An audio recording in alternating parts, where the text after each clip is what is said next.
જય શ્રીમન નારાયણ. રામાનુજદાસ શ્રીમાન ગટ્ટુ વેણુગોપાલ સ્વામી દ્વારા વર્ણન કરેલ શ્રીમદ ભગવદ્ ગીતાનું ગુજરાતી ભાષાંતર હું આપને કહી રહી છું. અધ્યાય 13 ક્ષેત્ર ક્ષેત્રજ્ઞ વિભાગ યોગ. શ્લોક 24. ધ્યાનેન આત્મની પશ્યન્તિ કેચિત આત્માનમ આત્મના અન્યે સાંખ્યેન યોગેન કર્મયોગેન ચ અપરે ભૂમ. ગીતાચાર્ય શ્રી કૃષ્ણ પરમાત્મા અર્જુન સાથે આપણને બધાને ક્ષેત્ર ક્ષેત્રજ્ઞ વિભાગ યોગ શીખવી રહ્યા છે. પરમાત્મા કહે છે, અર્જુન, કેટલાક ભક્તો તેમના પવિત્ર મન દ્વારા ધ્યાનના માધ્યમથી શરીરમાં આત્માના શુદ્ધ સ્વરૂપનો સાક્ષાત્કાર અને તેનો અનુભવ કરે છે.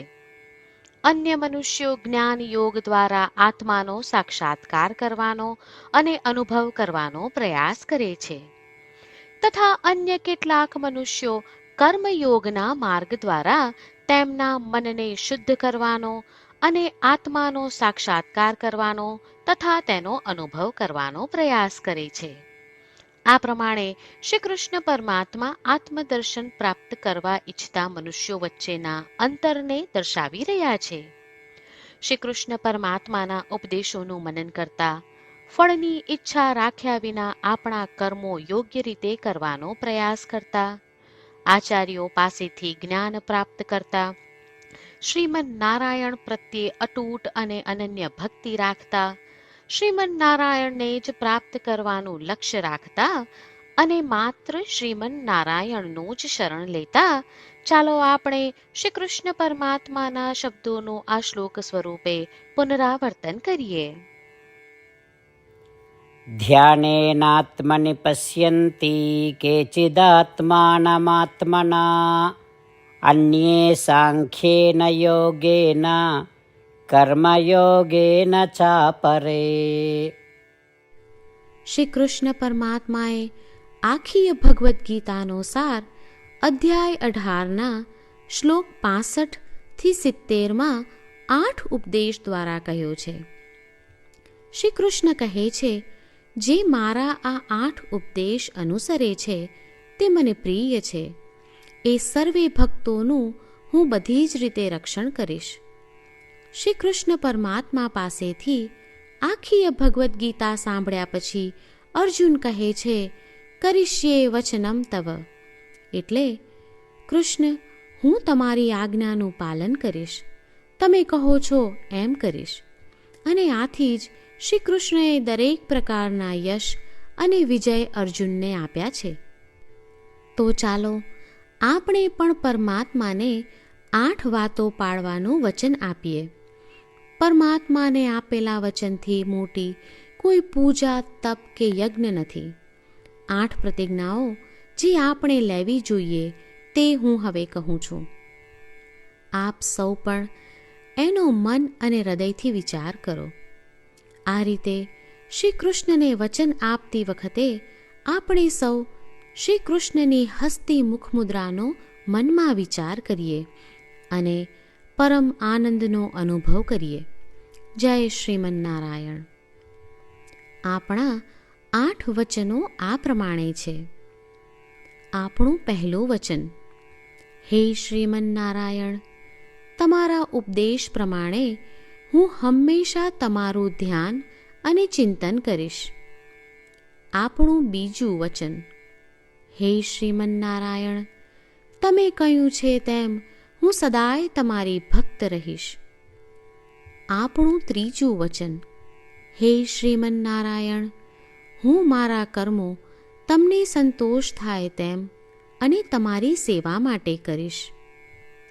આપણું ચોથું વચન, હે શ્રીમન્નારાયણ, તમે અનુસરવા કહ્યું છે તેમ મને પૂર્ણ શ્રદ્ધા છે કે હું તમારી છું.